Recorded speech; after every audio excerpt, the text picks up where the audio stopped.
letu la zimamoto wakishirikiana na vyombo vingine vya usalama wameweza kufika kwa muda na kuanza kuzima moto huu.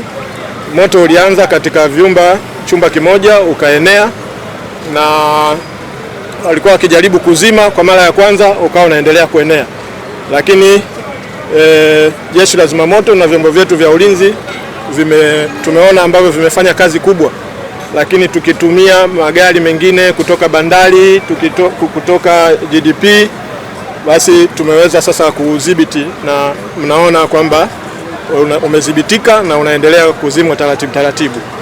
Na mpaka sasa hatujaweza kufahamu ni maduka mangapi yameathirika na moto, lakini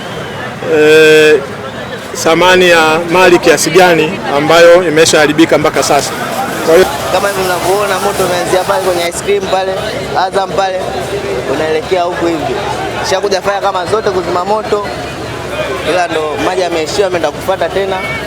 Wanajitahidi, ila ndo hivyo bado moto unazidi kuongezeka.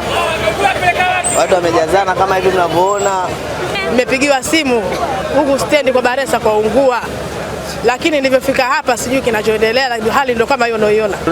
Tunaumia sana kwa mazingira yalotukuta, ni majonzi makubwa sana kwa sababu watu wengi wameharibu biashara zao. Wengine wamechukua mikopo, wameweka ili wafanye biashara, lakini biashara imeungua, afikia watasema nini kesho.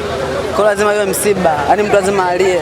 Kwa vyote vile mjombani kwa yote, hata kama somo lilounguliwa, kwa mtu yote lazima imuume kutokana na alivyoona hivi. Kwa kweli nimekuja nikakuta moto ndio unaanza kuwaka. Watu walijaribu kupambana, lakini moto ulikuwa ni mkubwa sana.